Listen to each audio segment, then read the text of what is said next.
Mom's Room podcast ээжүүдийн сэтгэлээ нээх өрөөнд тавтай морил. За сайн байцгаана уу? Ингээд 2 дахь дугаараа эхлүүлж байна. Тэг өнөөдрийн дугаар маань л анхны зочинтой дугаар болж байна. Тэг манай подкастын анхны зочноор манай найз Сувда оролцож байна. За сайн уу? Сайн уу? Ингээд тэр анх удаа юм подкаст бичиж үзэх чинь жоохон эвгүй байд юм байна гэдэг. За Сувда маань өөрийгөө танилцуулах уу те? За сайн байцгаана уу? Тэгэд анхны зочин болж орж байгаад баяртай бай. Нэр хүндий хэрэг. Тий намайг Сувд Эрдэнэ гэдэг. 3 хүүгийн ээж. Тэгээд одоо бас жирэмсэн. Тэгэхгүй бас 4 дахь хүүгээ үлгэдэж авах гад байж гин. Тэгээд хүүхдүүд маань ер нь бол 8-аас доош насны бага насны хүүхдүүд байгаа. 8-тай 8 6 4-тэй. Тэгээд сургууль цэцэрлэгт явдаг тийм хүүхдүүд байгаа. За тэгээ Сувдагаас хамгийн ихний асуулт бол ерөнхийдөө нөө ээж болоод те сэтгэл санааны байдлууд нь ямар байсан тухай эргээд сануул тэр үеүүдийг бодоод хуваалцаач гэж. Хамгийн анхных гэвэл мэдээж хүсэн үлээж исэн, төлөвлөж исэн болохоор айгу гоё байсан. Гэтэ яг мэдээж нөгөө төрөлтийн анги ч гэдэг юм уу гоё жимсэн байхдаа явж маваад ингээд тэгж бол хангалттай бэлдэж чадаагүй юм билээ. Одоо бодоход бүх юм яг нөгөө сюрпризээр л юм байд юм уу гэл яг туулж ахтаа ойлгосон. Тийм тэгэл төрөлтийн өвдөлт тэгэл төрөөл хөхөөс ахтай хүүхдээ хооллох гэл бүх хүмүүсийн туулдаг юмнуудыг яг туулаад явж исэн. Тэгээ одоо ингээ 2 3 4 хүүхэдтэй гээ гарах гад байж хахад ер нь бол хүн ингээд тийм ангиудад ингээ суугаа яваад ингээд бас арай бас гоё явах байсан болоо өнтер гээд одоо арай жоохон завтаа болоод янз бүрийн бодоо явж байхад тиймэрхүү бас орж ирж илээ. Гэтэ тэр үед бол нөгөө яг би 25 таа байсан. Тэгэл яг л залуу насны ирж хүчээр те ямар ч гомдлох яах юм байхгүй. Тэгэл хаваад хичээлдээ яваал ажиллаа хийгээл хүүхдээ тэгээл төрүүлээл тэгээл нөгөө Америкт чинь юу байхгүй декретэндээ гарна энэ гэсэн юм байдгүй болохоор тэгээл сургууль төрх өдрөө шалгалтаа өгчөөл төрүүл тэгээл хичээлдээ яваал оройн тэ нэг сар болсон бах. Тэгээл буцаал ажилдаа ороод ингээл явсан болохоор бас сэтгэлд үлдсэн тийм стресс бол байхгүй. Аюу хурдан л өнгөрцөн. Эхний төрөлт дээр тий. За тэгээ нэг хүүхэдтэй байжгаад 2 хүүхэдтэй болох дараа нь ингээ 3 хүүхэдтэй болох мэдрэмжүүд дээр айлгаа байсан уу? Тийм 2 хүүхэд болоод 2 дахь нь одоо яг 2 жилийн дараа төрж байгаа байхгүй. Тэгэнгүүт мэдээж арай жоохон туршлагатай. Тэгэл би яг ер нь л төрсөн юм чинь би одоо ер нь л ойлгоцсон гэж бодож байгаа шүү дээ. Тэгэл төрсөн чинь дахиад хүний бие чинь нөгөө явдаг байгалийнхаа процессор явж байгаа болохоор арай өөр тэр чинь арай өөр хүүхд гарч ийн зарын шинж тэгээ ойлгох байдал те сэтгэл санааны өөрчлөл айгүй өөр. За одоо би яг ойлгоцсон гэж бодсон чинь бас л айгүй өөр л байсан. Тэгэл тэр нэлх хүүхдээ харж хандгаас гадна нөгөө 2 настай хүүхдийн яа шарин шиг олно одоо хоолж ундлан асарна гэдэг чинь бас ачаал арай нэмэгдээд тэгтээ яг өөрөө ингээд би хажуугаар нь сурдаг ажил одоо нөгөө цагийн ажиллаа хийдэг нөхөр яг ижил тэнцүү тусалдаг болохоор бас тэгэл хамтдаа туулаад л өнгөрцөн. Тэгтээ тэр үед яг нөгөө хувь хүний тэр орон зай хувь хүн өөртөө зарцуулах цаг маа гэдэг бол баг байхгүй болол шууд ирчихэж байгаа байхгүй. Тийм өмнөхдөр бол ядаж нэг тайван суугаад юм боддог байсан бол 2 хүүхэдтэй ажил хийдэг сурдаг хүний хувьд бол тийм мөчл байхгүй. Тэгээ 3 дахь дээр бол сургуулаа төгссөн Ютад очсон ажилд яг жирэмсэн байхдаа орж исэн. Тэгээ жирэмсэн байхдаа ороод ээж маань тэр төрөлт болгоно маань иж тусалж исэн. Тэгээд асарж исэн. Тийм болохоор л би ер нь бол ойрхон олон төрий гэсэн зориг надаас гарч исэн баг. Тэгээс ямар ч тийм хөнгүү хүн болвол яг яаж болох хэцүү шүү дээ. Мгм. Хоёулаа зэрэг ажиллаад хоёулаа ингээл тэгэл төрөөлө хар чинь тийм бодит биш Мгм. байсан. Тийм Мгм. болохоор ээж маань ер нь дандаа тусалдаг болохоор ер нь ойр ойрхон турж исэн. Мгм. Тэгээ 3 дахь дээр бол яг ажилдаа хийж байгаа л яг төрөөл 6-7 хоног болоод ажилдаа буцаад орсон. Гэхдээ тэр нөгөө нэг хайбрид ажил болохоор яг талд нь 2-3 өдөр очиод 2-3 өдөр нь гэрээсээ ажилчдаг. Мгм. Болохоор бас учиртай. Мгм. Тэгээд нөгөө арт талд ийм ээж гэдэг хүн те надаас ч ер нь илүү баг те зарим юм дээр бол асарж одоо хүүхдийн маань хайрлах учраас тэр сэтгэл санааны юуг ер нь нэг тийм дөөлж муулаад одоо би хүүхдээ орхиод явж энэ даа ч юм уу те тийм юмнууд надад айгүй одоо ботход байгаагүй юм шиг байгаа. Итгэл даах хүн Итгэл даах тийм найдвартай хүн нөхөртөө маань хамт ингээд ээлжлээд тий хараад намайг байхгүй байх байдаг байсан болохоор тэгэл тэгтээ нөгөө хуу хөний орон зай одоо тэгэл чөлөөт цаг тийм юм дээр уусаа бүр 0 юу ч байхгүй тий өөртөө зарцуулах цаг юу ч байхгүй уусаа өглөө бослоо жирийн хүмүүс шиг тайван гээл те өглөөний ундаа угаал за одоо тэгэндээ ингэндээ тийм байхгүй те хүүхд уйлаал сэрдэг те тэгэл бүгд ингээл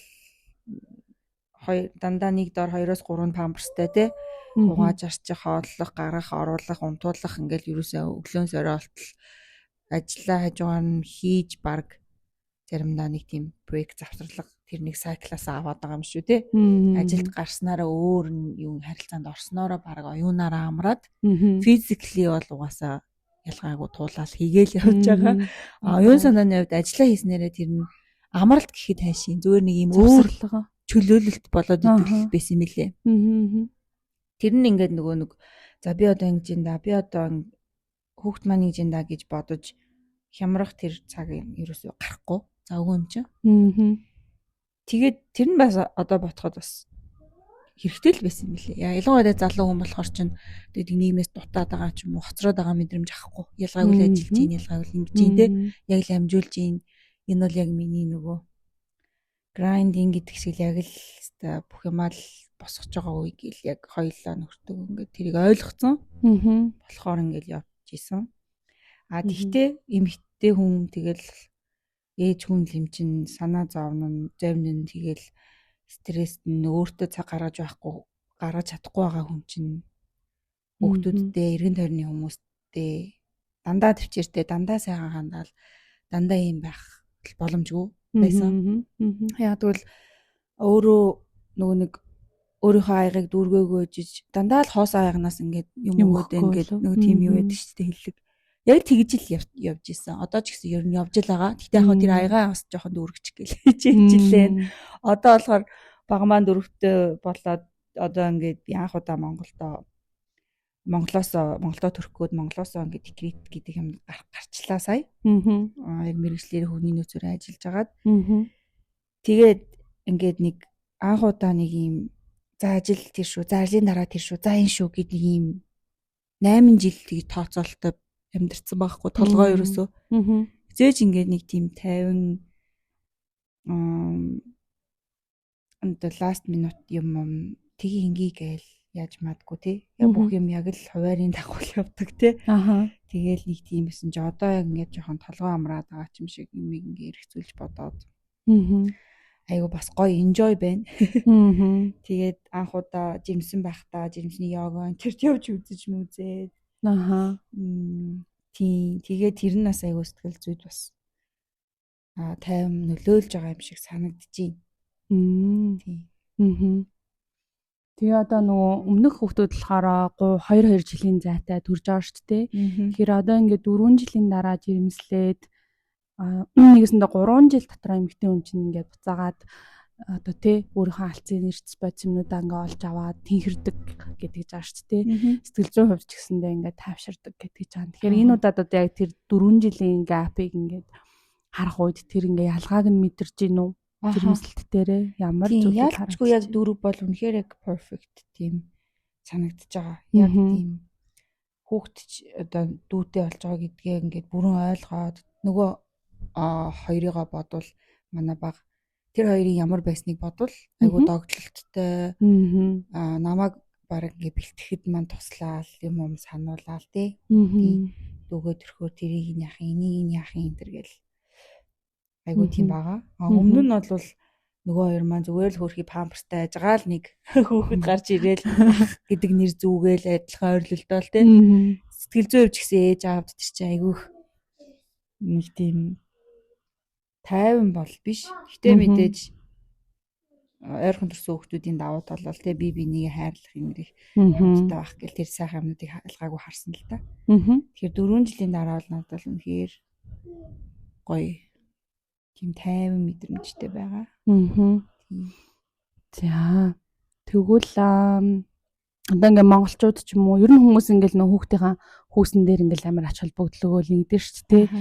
Тэнгүүт одоо ингээ 3 хүүтэй болох үед одоо ингээл одоо юу гэдэг хүмүүс одоо нэг охинтой олчвол ч юм уу те эсвэл ингээл одоо нэг тэгчүүл гээл иймэрхүү комент хэл тохиолдол байна. Эсвэл ингээд тиймэрхүү үеүүдэд гэх юм уу? Ингээ ямар санагддаг вэ? Одоо ингээд дахиад хүүтэй болох гэж ингэж бодохоор ямар санагдаж байна те? Тэр ингээд мэдрэмжүүдээс хаваалцвал. Тий, эхлээд бол би яг хүмүүс шиг л байсан. Гуруулан дээр нь gender reveal хийгээл. Яг тэр бол уусаа нэг Америкч гэсэн бас нэг соёлын юм угаасаа нэг хүүхдийн хүүсээ мэдэх гээл тэгдэг те. Тэрс угаасаа нэг тийм уламжлал тийм догтлол тойл гоё оо ивент байсан. Тэгэл хоёр дахь маань хүү гээл тэгэл за хоёр хүүтэй болох юм аа. Тэгэл гурав дахь дээрээ би яа чин догтлол айгу яг мэдээж завхан байвал гээл хүн чинь хоёр хүүтэй юм чинь бодно шүү дээ. Зүгээр ах гээл. Тэгсэн чинь биш байсан тэгэл ялгаагүй л баярлал миний л хүүхд юм чинь тий. Тэгэл дөрөвтөр бол бах хүмүүсээс ирэх юу айгу мэдээж ихсэн тий. Тийм болохоор би бас нэг тийм айхтар сүртэй gender reveal juice хийхийг цаанаасаа хүсээгүй яадгүй л одоо сүулдэ эн чинь нэг тийм бидний миний реакцийг харах нэг юу юм шиг те нэг gender reveal бүр нэг pressure нь бүр айгүй өндөр болчиход байгаа юм шиг санагдаад гол нь бол эрүүл саруул одоо үдийн тийм л хүүхдтэй болж байгаа баярлах л тийм юм процесс байх хэрэгтэй байтал сүүл дээр бол фокус бол яалтчгүй юу хүүсэн дээр төлрөөтэй болох гээд байгаа учраас бол угаасаа энэ дээр бол ингээ хийгээгүй. Тэгээд эмч маань бүр харинч бүр охин байж магадгүй гэж бүр хэлсэн. Эхний нөгөө 4 сарын аяхан дээр тэгээд надад бол тэр үед эмчтэй амар ингээ эргэлзсэн байсан. Тэгээ бити нэг ягаар антер гээд эмчтэр ч гэсэн айгу тийм юу идэм лээ. 3 үтэй гэж хэлэхээр айгу бас болгоомжтой чамд тийм. Тэгээд ч хэлсэн болохоор би ч тэгэл нэг хайхтар догтлжгүйгээл нэг зарлж малж гүгээгүй. Тэгээд байж байгаа л 5 дахь сар дээр үзүүлсэн өөхүү байна гээл. За гэд. Тэгээд яг тэгэхэд би бас яг хүү байсан юм шиг өөрөө би ингээд мэдэрсэн байсан. Тэгээд эмч тэгэж хэлэхэд би ерөөсөө хүн чинь уг нь ингээд нэг жоохон охины юм сонсогдоход айгүй баяр хүрээл догтлоо шүү дээ. Би тийм юм мэдрээгүй. Тэгээд ойр дотныхоо найзууд ч гэсэн магадгүй гэсэн ингээ хилцсэн байсан. Тэгээд тэгсэн мөртлөө дотор нэг тийм нэг юм яг ингээд баттай охин юм шиг охин гэж итгэж чадахгүй тийм. Тэгээд дараа сарда дахиад авлаас хүү байсан чинь би яг нэг болох хэрэгтэй юм болсон юм шиг тийм мэдрэмж аваад тэгээд юу яасан. Тэгэл тийм. Тэгээ одоо бол яг юугасаа л би цаанаасаа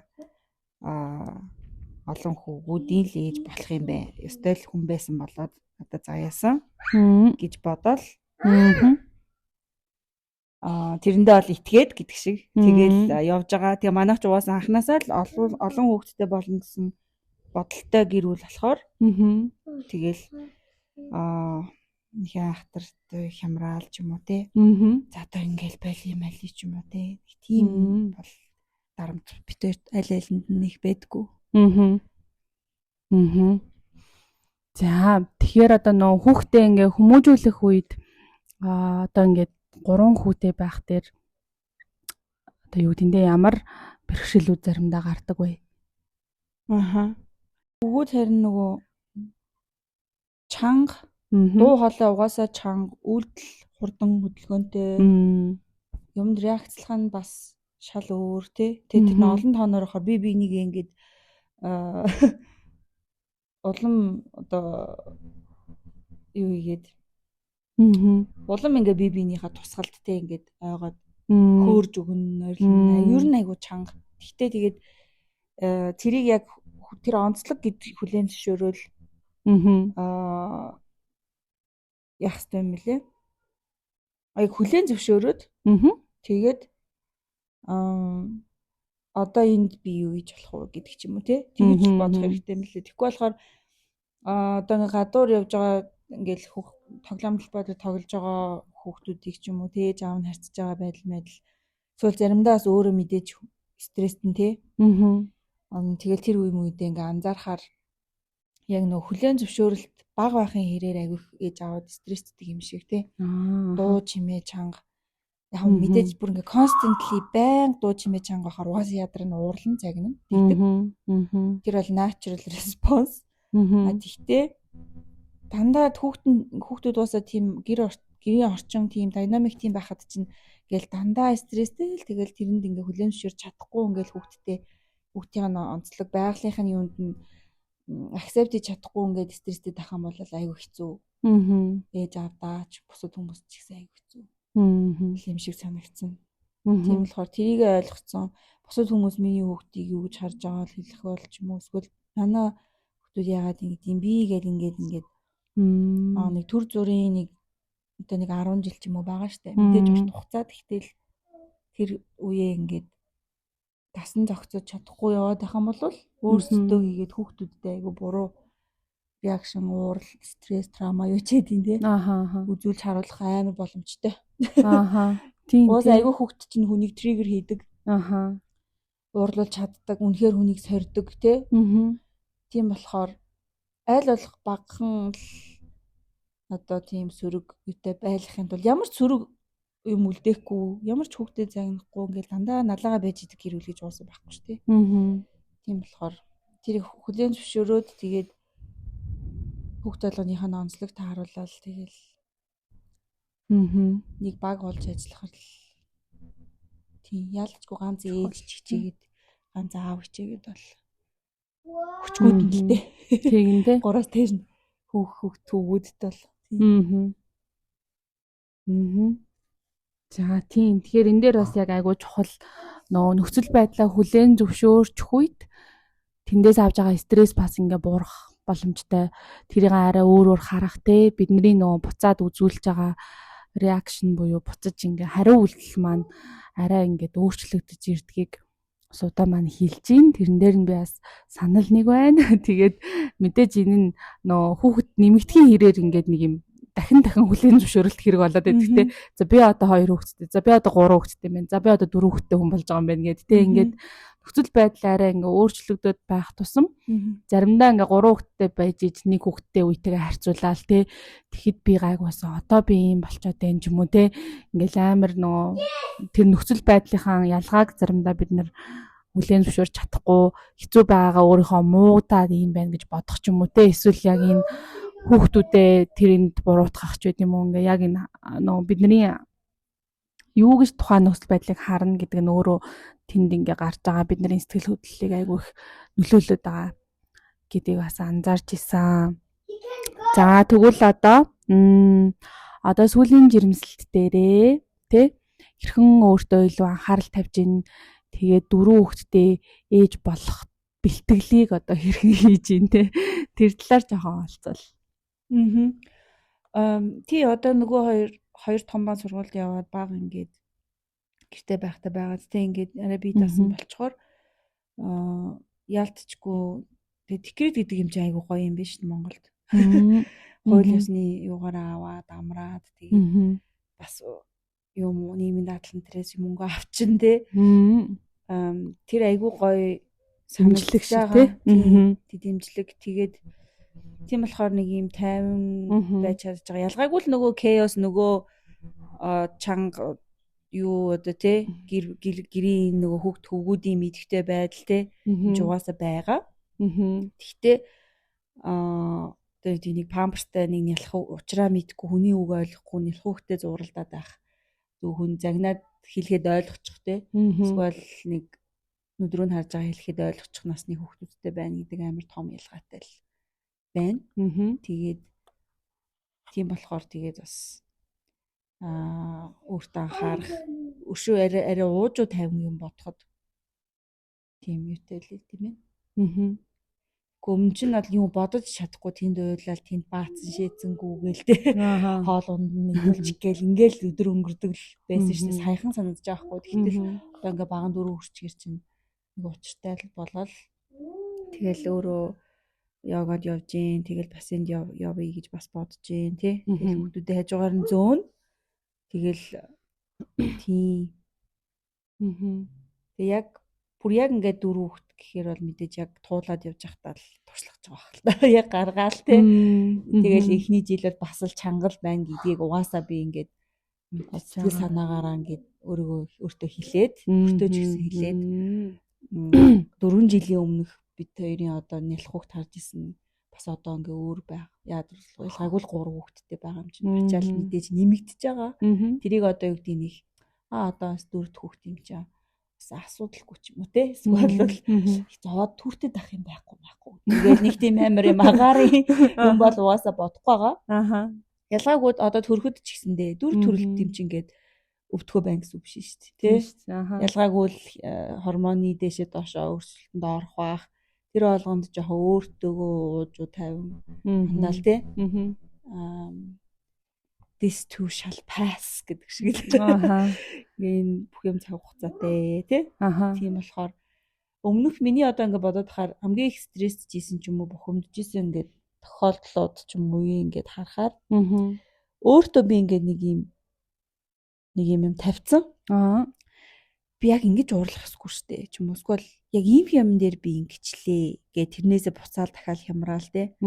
Эсвэл бол энэ манай хүүхд яг ингэж хийж химээг ингэж хийгээд миний уурыг хүргээд ингээл одоо ч гэсэн тэгдэлтэй зарим юм дэр нь. Ийм амархан юм их ч гэдэг юм ингээд нэг өөрөө нэг юм яг ийм байх ёстой гэд нэг ботцсон те. Тэгээ тэрэн дээр нөгөө хүүхэд хүрхгүй ч юм уу. Эсвэл би өөрөө тэр хүрхгүй байвал тэр нь бүр ингээд айгүйх хямралын юмны үсэр болоод идэг. Заримдаа зүгээр л нөгөө let it go, let them гэдэг байгаа шүү дээ. Сүүл ингээл янз бүрийн подкастууд энэ сонсож байгаа ч гэсэндээ хин нэгэн хүн би болохоор яг миний хувийн онцлог бол би хин нэгэн хүн намайг юу гэж бодох гэж нэг их санаа зовдөг төрлийн хүн биш. Гэтэ өөртөө юм өндөр шаардлага тавьдаг. Өөртөө ингээ өөрөө ч анзааралгүйгээр юм босгуудтай юм билэ. Тэгээд тэрийг ингээд тэрэндээ ингээд яагаад идэг. Хөрөхгүй болохоор ингээд цаанаасаа юм нэг юм уцаартай тэ ууртай ч юм шиг. Ялангуяа тэгээ ачаал ихтэй үед бол яг тэрийг яг ингээд гаргаад идэг. Тэгэнгүүт одоо би ингээд ялангуяа ингээд олон хүүхдтэй болоод ирэхээр за бурхан намайг баг төвчээр илүү сурах хэрэгтэй гэж боддог юм шиг те. Ингээд би зүгээр айгу чийл байж зарим ямиг зүгээр л алгасаад яг чи төрүүлжсэн шиг 2 хүүхдтэй ах өөр 4 хүүхдтэй ах өөр тэр болгонд би ингээд цаал бүх юмний деталийг нэгэнгүү хийх гээл бүр ингээд 100% цэвэрч юм байх гал те 100% одоо юу гэдэг тэгэл эсвэл тэр нэг хүүхдийг яг нэг өөрийнхөө хүснээр ингээд behave заалхааршилтай байх гэдэг бол одоо sorry тийм цаг байхгүй дээрэс нь боломжгүй зүйл хин нэгнийг контролдох гэж уурлах ч юм уу хүүхдүүдийг өсгөнө гэдэг чинь контролдоод бүгд миний хийснээр чагсах албагүй угаасаа хайр үзүүлнэ. Тэгээд тэрэн дээр яаж реакцлж өөртөө илэрхийлэх вэ гэдэгт нь тусалж байгаа болохоос ш миний үгийг л дагдах хүүхдтэй болох ч юм уу тэр биш шүү дээ. Яг тэр хүмүүс чинь том болоод одоо сургууль дээр очиод гэсэн ингээл орчинтой танилцан явж байхдаа яг өөрийгөө яаж илэрхийлж яаж ин тэр л миний одоо сайн хийж гин юм уу гэж нөө гэдг нь харагдах зүйл шүү дээ тий. Түүнээс ээж ахаал үгэнд ордог гэртэл мундаг байгаад байдаг тий байл ингээл хүчлээл ус хүүхд тийм байна гэж байхгүй. Тэр нь л ач холбогдол өгөөл тий. Тэгэл эсвэл зүгээр хасаргаанд ч юм уу те ингээл гоё зэр хувцтай тэгэл гоё тийм л level сайн ч юм уу тийм биш харилцаанд одоо хүүхдүүд жоохон том болохын ярээр харилцаагаа амар сайжруулах хүүхдүүд өөртөө өөрийгөө хүмүүс сайн илэрхийлдэг байхад нь туслах ёстой гэдгийг амар харж байгаа. Одоо нэг хасаргааны юу жоохон багасаад ирэхээр харилцаанд нь айгуу сайн өөрийгөө илэрхийлэх, дургүй байгаагаа зөв хэлж чадах те. Аха. Дуртай байгаагаа хүнд илэрхийлж чадах мадах дээр нь ажиллах хэрэгтэй юм байна. Тэгэхгүй болохоор ингээд бид нэр дандаа загиндаг төрлийн хүн бол тэр хүүхд хүнээс айдагтай хүнд юм хэлж чаддгүй хүүхд болох гээд байгаа юм. Эсвэл хөөргөөл яадаг бол ингээд бусдыг ерөөсөө сонсч ойлгохгүй. Тийм. Өргөө л яадаг тийм хүн болох гээд байгаа байхгүй те. Тэгэхээр тэгэл бодох юм амар ихтэй, судлах юм амар ихтэй л байдаг юм байна. Тийм. Тийм тий. За. За тэгвэл төгсгөлд нь одоо жирэмсэн байгаа эсвэл бага насны олон хүүхэдтэй байгаа ээжүүдэд тий хандаж тухайн ээж нар маань өөрт нь хэрэгтэй тэр нэг 3 зүйлийг хэлээч гэвэл ямар 3 зүйлийг хэлэх вэ? Жирэмсэн ээжүүдэд гэх юм бол Тэг ерөнхийдөө ээжүүдэд гэж хандсан ч болно. За ээжүүдэд бол бага насны хүүхэдтэй л ээжүүдэд би одоо юм хандъя дөө тий өөрийнхөө нөхцөл байдалтай хандтаа. Тийм тэр үеэ гоё нандинаа тайрлаад энэ бол нэг тийм удаан олон жил үргэлжлэх зүйл биш. Учираас яг стресстэй хамгийн хэцүү үедээ бол өөр дээрээ л төвлөрөх хэрэгтэй. Өөрийгөө яаж хөгжүүлэх үү? Би яагаад ингэж байна тий? Өөрийгөө буруу өгөхөөсөө илүү зүгээр жоохон тайван газар очиод итгэм 5 минут ч байсан хамаагүй өөртөө бодох тий. Нөгөө хурдан реакц үзүүлж ингэж хурдан шийдвэр гаргахаас өмнө зүгээр жоохон бодоод тэгээ өөрийгөө бас боломжтой бол тэг яаж хөгжүүлэх үү ч юм уу арай нэг жоохон өөрийгөө яаж илүү өөр educate хийх үү те илүү өөр төвшөнд очихын тулд арай илүү реакц үзүүлдэг респонд хийдэг болохын тулд те яах уу гэдэг дээрээ л дараагийн юм юу вэ яаж сайжрах уу гэдгээл гой боддог байвал төөс нэг өөрийгөө буруу шагаалсгүй эргэн тойрны хүмүүсээ буруу шагаалсгүй хүүхдтэй уурлаа гэд нөхцөл байдал сайжрахгүй тий тэр л айгу зүгээр санагддаг. За ингээ өнөөдрийн дугаарт өөр нэмж хэлэх зүйл байна уу? Дуусгаагүй нь.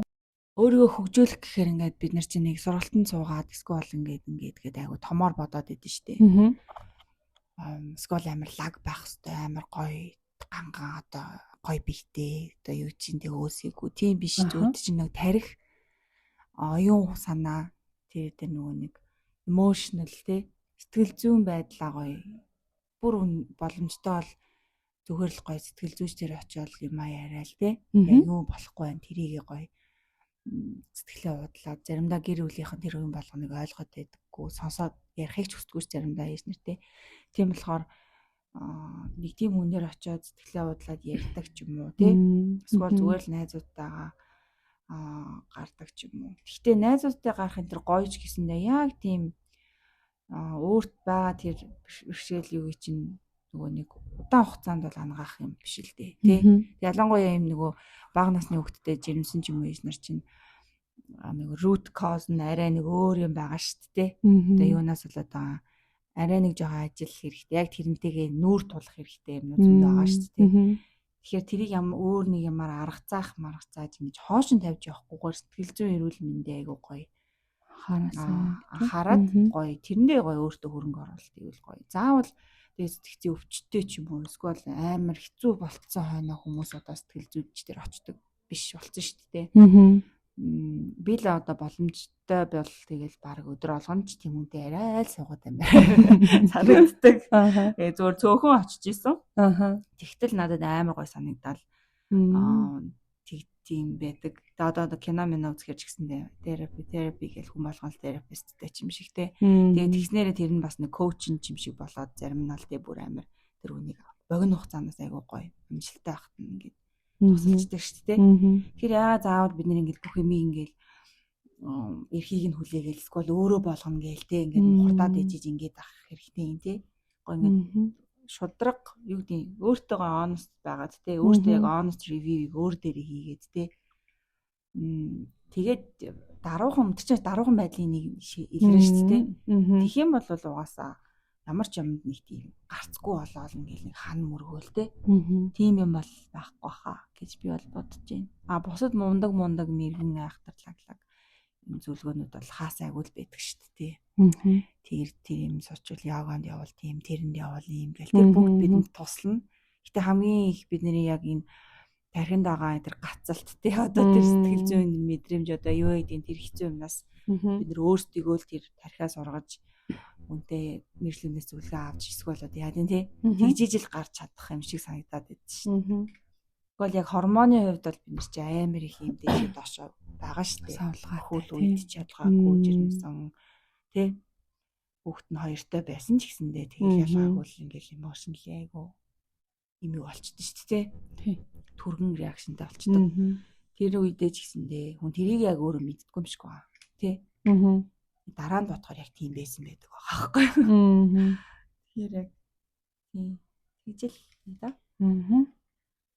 за баярлалаа. Тэгээ сэтгэл зүйн мэргэжлийн тусламж авах нь ямар чухал талаар бас хуваалцсанд баярлалаа. Тэгээ үнэхээр яг ээжүүд маань ер нь нөгөө төрсний дараах сэтгэл готрол бол дандаа жирэмсэн үед угаас ингээ эхлэлтэй байдаг тухайн судалгаан дээр байд юм лээ. Тэгэхээр жирэмсэн байхдаа сэтгэл зүгээ хамгаалж эхэлж чадах юм бол төрсний дараа бас тэр хэцүү үеийг арай гайгүй даван тулах тий.